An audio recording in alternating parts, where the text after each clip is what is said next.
Hey guys, welcome back. IQ Neo 10R ഇപ്പോൾ കഴിഞ്ഞ ദിവസം ലോഞ്ച് ചെയ്തേ ഉള്ളൂ. ഇത് ലോഞ്ച് ചെയ്യുന്നതിന് മുമ്പേ തന്നെ കമൻറ്റ് ബോക്സിലാണെങ്കിൽ ബ്രോ IQ Neo 10R എങ്ങനെയുണ്ട്, അതിൻ്റെ ക്യാമറ എങ്ങനെയുണ്ട്, അല്ലെങ്കിൽ ഇപ്പോൾ വെക്കേഷൻ ആവാൻ വേണ്ടി പോവാണ്, ആ സമയത്ത് പുതിയ ഫോൺ വാങ്ങുന്നുണ്ട്, IQ Neo 10R എടുത്തു കഴിഞ്ഞാൽ എങ്ങനെയായിരിക്കും, ഈ ഇറങ്ങാത്ത ഫോണിനെ പറ്റിയാണ് കഴിഞ്ഞ കുറേ ദിവസങ്ങളായിട്ട് ഓരോ കമൻ്റായിട്ട് വരുന്നത്. അപ്പോൾ ഞാൻ വിചാരിച്ചു ഇനി അഥവാ പേര് മാറിയിട്ടാണോ ഈ പറയുന്നതിനുള്ളൊരു കൺഫ്യൂഷൻ എനക്കും വന്നു. അല്ലാതെ ഇങ്ങനെ ചോദിക്കേണ്ട ആവശ്യമില്ലല്ലോ. അപ്പോൾ അത്രക്കും ഹൈപ്പും ഏറ്റവും കൂടുതൽ ആൾക്കാർ വെയിറ്റ് ചെയ്യുന്നൊരു ഫോണാണ് IQ Neo 10R എന്ന മോഡൽ. ഒന്നാമത്തെ കാര്യം ഇതിൻ്റെ പെർഫോമൻസ് ആണ്. ആ റേഞ്ചിലെ ബെസ്റ്റ് ലെവൽ ഓഫ് പെർഫോമൻസ് കിട്ടുന്നുണ്ട്. പിന്നെ IQ എന്ന ബ്രാൻഡും വരുന്നതുകൊണ്ട് തന്നെ അതിൻ്റേതായിട്ടുള്ള എക്സ്പ്രഷൻ എല്ലാവർക്കും ഉണ്ട്. അപ്പോൾ അങ്ങനെ ഒരു കിടിലം ഫോണാണ് IQ Neo 10R. ഫോണിനെ പറ്റി പറയാം. ഈ ഫോൺ വന്നിട്ട് 3 വേരിയൻ്റായിട്ട് വരുന്നുണ്ട്. ഒന്ന് ബേസ് മോഡൽ എന്ന് പറഞ്ഞാൽ 8GB 128GB ആണ്. ഇതിൻ്റെ ആക്ച്വൽ പ്രൈസ് വന്നിട്ട് 26,999 രൂപ, 27,000 രൂപയായിട്ടാണ് വരുന്നത്. മിഡിൽ വേരിയൻ്റ് ആയിട്ടുള്ള 8GB 256GB വേരിയൻ്റെ price 28,999 higher variant ആയിട്ടുള്ള 12GB 256GB വേരിയൻ്റെ പ്രൈസ് 30,999 ആയിട്ടാണ് വരുന്നത്. ഇത് കൂടാതെ തന്നെ ബാങ്ക് ഓഫർ ആയിരുന്നുണ്ട്. ബാങ്ക് ഓഫർ പ്രൈസിലാണെങ്കിൽ 24,999 ഈ ഒരു ഫോൺ കിട്ടുന്നുണ്ട്. അല്ലെങ്കിൽ ആക്ച്വൽ പ്രൈസ് 27,000 ആയിട്ടാണ് വരുന്നത്. അതാണ് ഫോണിൻ്റെ പ്രൈസ്. 25,000 രൂപക്ക് തന്നെ കിട്ടുന്നുണ്ട്. ഇതിൻ്റെ ഡിസൈൻ IQയുടെ എല്ലാ ഫ്ലാഗ്ഷിപ്പ് ഫോണിലും കണ്ടുവന്ന ആ ഒരു ടിപ്പിക്കൽ ക്യാമറ സെറ്റപ്പാണ് ഇതിലും വരുന്നത്. കാണാൻ നല്ല രസം. എനിക്ക് ഈ ഡിസൈൻ ഭയങ്കര ഇഷ്ടമാണ്. ബാക്കിയുള്ള സർക്കിൾ ക്യാമറയും കാളിയും ഇത് ഭയങ്കര രസമുണ്ട്. കാണാൻ നല്ല പ്രീമിയം ഫീൽ കിട്ടുന്നുണ്ട്. 2 കളേഴ്സിൽ ഈ ഫോൺ വരുന്നുണ്ട്. ഒന്ന് റേസിംഗ് ബ്ലൂവും പിന്നൊന്ന് മൂൺലൈറ്റ് ടൈറ്റാനിയം എന്ന കളറാണ് വരുന്നത്. ഇതിൽ റേസിംഗ് ബ്ലൂ ആണെങ്കിൽ ഒരു ഡുവൽ ടോൺ കളറാണ്, ഒരു വൈറ്റും ഒരു ബ്ലൂ കളറാണ്. മറ്റേത് ടൈറ്റാനിയം കളറായിട്ടാണ് വരുന്നത്. രണ്ടും അത്യാവശ്യം നല്ല കളേഴ്സാണ്. എടുക്കുന്നുണ്ടെങ്കിൽ ആ ഒരു ബ്ലൂവും വൈറ്റ് എടുത്ത് കഴിഞ്ഞാൽ കുറച്ചും കൂടെ ബെറ്ററാണ്. കാണാൻ തന്നെ നല്ല രസമൊക്കെ ഉണ്ട്. ഡിസൈൻ വൈസ് ക്യാമറ മൊഡ്യൂൾ നല്ല രസമുണ്ട്. ലൈറ്റ് കത്തും അങ്ങനത്തെ സംഭവങ്ങളൊന്നുമില്ല. നല്ല രസമുണ്ട്. വെയിറ്റ് ആൻഡ് തിക്നെസ് ആണെങ്കിൽ 196 ഗ്രാം വെയിറ്റും 8 mm തിക്നെസ് ആയിട്ടാണ് വരുന്നത്. അത്യാവശ്യം ലൈറ്റ് വെയിറ്റ് ആയിട്ടുള്ള ഫോൺ. അത്യാവശ്യം വലിയ ബാറ്ററി ഉണ്ടായിട്ട് പോലും അങ്ങനെ വലിയൊരു തിക്നെസ്സോ വെയിറ്റോ ഒന്നും ഈ ഒരു ഫോണിന് വരുന്നില്ല. അതൊക്കെ നൈസായിട്ടുണ്ട്. പിന്നെ IP64 റേറ്റിംഗ് ആണ് ഈ ഒരു ഫോണിൽ വരുന്നത്. ഈ ഒരു പ്രൈസ് റേഞ്ചിലെ ബാക്കിയുള്ള ഫോൺ IP69 68 ഒക്കെ വരുന്നുണ്ട്. ഇതിൽ അങ്ങനത്തെ കാര്യങ്ങളൊന്നുമില്ല. കാരണം ഇതൊരു ഗെയിമിംഗ് ഓറിയൻ്റ് ആയിട്ടുള്ള ഫോണാണ്. സോ അങ്ങനത്തെ ഫീച്ചേഴ്സൊന്നും അങ്ങനെ അധികം കൊടുത്തിട്ടില്ല. മെയിൻ കോൺസെൻട്രേറ്റ് ചെയ്തത് പെർഫോമൻസിലാണ്. Design and build quality wise പ്ലാസ്റ്റിക്കിൻ്റെ ബിൽഡാണ്. ഈ റേഞ്ചിൽ നിങ്ങൾക്ക് ഗ്ലാസ് ബാക്കോ അല്ലെങ്കിൽ IP69 റേറ്റിംഗോ ഒക്കെയുള്ള ഫോൺസ് ഉണ്ട്. പക്ഷേ ഈ ഫോണിലൊന്നും ഈ കാര്യങ്ങൾ വരുന്നില്ല. ബേസിക്കലി ഒരു പ്യുവർ ആയിട്ടുള്ള പെർഫോമൻസ് ഫോണാണ്. ദെൻ ഇതിൻ്റെ ഡിസ്പ്ലേ 6.78 ഇഞ്ച് വരുന്ന 1.5K റെസൊല്യൂഷൻ ഉള്ളൊരു 144 ഹെർട്സ് വരുന്ന അമോലഡ് ആയിട്ടുള്ള ഫ്ലാറ്റ് ആയിട്ടുള്ള ഡിസ്പ്ലേ ആണ് വരുന്നത്.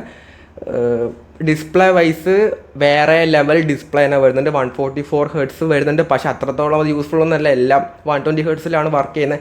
ചില ഗെയിംസ് മാത്രമേ 144 ഹെർട്സ് ഒക്കെ സപ്പോർട്ട് ചെയ്യുന്നുള്ളൂ. എല്ലാത്ത രീതിയിൽ 120 ഹെർട്സ് തന്നെ ധാരാളമാണ്. 144 ഹെർട്സ് ഇതിലുണ്ട് എന്നുള്ളത് ഒരു സ്പെഷ്യാലിറ്റി എന്ന് പറയാവുന്നേ ഉള്ളൂ.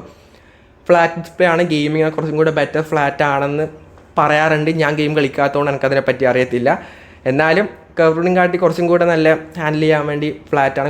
കുറച്ചും കൂടെ ആൾക്കാർ ഇപ്പോഴും ഫ്ലാറ്റ് ഡിസ്പ്ലേ ഉള്ള ഫോൺസാണ് റെക്കമെൻഡ് ചെയ്യുന്നത്. അല്ലെങ്കിൽ ആൾക്കാർ മെയിനായിട്ട് നോക്കുന്നത് ഫ്ലാറ്റ് ഡിസ്പ്ലേ ഉള്ള ഫോൺസാണ്. പിന്നെ പ്രൊട്ടക്ഷൻ ആണെങ്കിൽ സ്കോട്ട് സെൻസേഷൻ അപ്പിൻ്റെ പ്രൊട്ടക്ഷനും വരുന്നുണ്ട്. ഡിസ്പ്ലേ വൈസ് വലിയ ഇഷ്യൂസൊന്നുമില്ല. നല്ല ബെസ്റ്റായിട്ടുള്ള ഡിസ്പ്ലേ തന്നെ ഇതിന് വരുന്നുണ്ട്. Then camera 50 MB primary camera വരുന്നുണ്ട്. 8 MB അൾട്രാ വൈഡും റിയറിൽ വരുന്നുണ്ട്. 4K 60 FPS ഉള്ള വീഡിയോസും റിയർ ക്യാമറയിൽ ഷൂട്ട് ചെയ്യാൻ വേണ്ടി പറ്റുന്നുണ്ട്. സെൽഫി ക്യാമറ ആണെങ്കിൽ 32 MB സെൽഫി ക്യാമറയും അതിലും 4K 30 FPS ഉള്ള വീഡിയോസും ഷൂട്ട് ചെയ്യാൻ വേണ്ടി പറ്റുന്നുണ്ട്. സോ ക്യാമറ വൈസ് ഒരു ഡീസൻറ്റ് ക്യാമറ എന്ന് മാത്രമേ ഉള്ളൂ. കാരണം ഈ റേഞ്ചിൽ ഇതിൻ്റെയും കാട്ടി നല്ല ക്യാമറയുള്ള ഫോൺസ് ഒരുപാടുണ്ട്. അതുകൊണ്ട് ക്യാമറ ഓറിയൻ്റ് ആയിട്ടുള്ള ഫോണല്ല. ദിസ് ഈസ് എ പ്യുവർ ആയിട്ടൊരു പെർഫോമൻസ് ഓറിയൻ്റ് ആയിട്ടുള്ള ഫോണാണ്. ക്യാമറയുടെ ഭാഗത്തും അങ്ങനെ വലിയ സംഭവമൊന്നുമില്ല. ഒരു നോർമൽ ഡീസൻറ്റ് ക്യാമറ മാത്രമേ പ്രൊവൈഡ് ചെയ്യുന്നുള്ളൂ. ദെൻ ഏറ്റവും ഹൈലൈറ്റ് ആയിട്ടുള്ള കാര്യമാണ് എന്താണ് പെർഫോമൻസ്. ഇതിൽ വരുന്നത് കോൾകോം സ്നാപ്ഡ്രാഗൻ്റെ 8S Gen 3 എന്ന ചിപ്സെറ്റാണ് വരുന്നത്.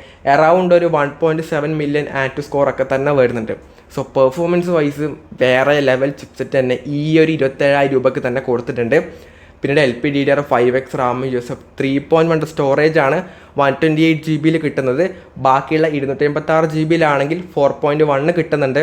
നിങ്ങൾ എടുക്കുകയാണെങ്കിൽ 128 GB ഒഴിവാക്കിയിട്ട് 256 GB തന്നെ എടുക്കാൻ നോക്കുക. കാരണം മെമ്മറി കാർഡ് സ്ലോട്ട് ഇല്ല. 128 GB ഒരു കാര്യമില്ല. മെയിനായിട്ട് പെർഫോമൻസ് ആണ് നിങ്ങൾ നോക്കുന്നുണ്ടെങ്കിൽ 128 GB എടുത്തിട്ട് ഒരു കാര്യം ഉണ്ടാകാൻ വേണ്ടി പോകുന്നില്ല. അതുകൊണ്ട് 256 GB എടുക്കുക. മിഡിൽ വേരിയൻറ്റ് പോയിട്ട് എടുക്കുക. 12 GB എടുക്കണമെന്ന് ഞാൻ പറയുന്നില്ല, 8 GB തന്നെ സഫീഷ്യൻ്റ് ആണ്. അതുകൊണ്ട് നിങ്ങളെ മിഡിൽ വേരിയൻറ്റ് പോയിട്ട് എടുക്കുക, അതാണ് കുറച്ചും കൂടെ ബെറ്റർ. പിന്നീട് ലേറ്റസ്റ്റ് ആയിട്ടുള്ള Android 15 ആയിട്ടാണ് വരുന്നത്. One Touch OS 15 ആണ്. 3+4 ഇയേഴ്സിൻ്റെ ആൻഡ്രോയിഡ് അപ്ഡേറ്റും ഈ ഒരു ഫോണിൽ വരുന്നുണ്ട്. പിന്നീട് ഗെയിംസൊക്കെ ആണെങ്കിൽ തന്നെ 90 FPS തന്നെ നിങ്ങൾക്ക് സ്മൂത്തായിട്ട് കളിക്കാനും വേണ്ടി പറ്റുന്നുമുണ്ട്.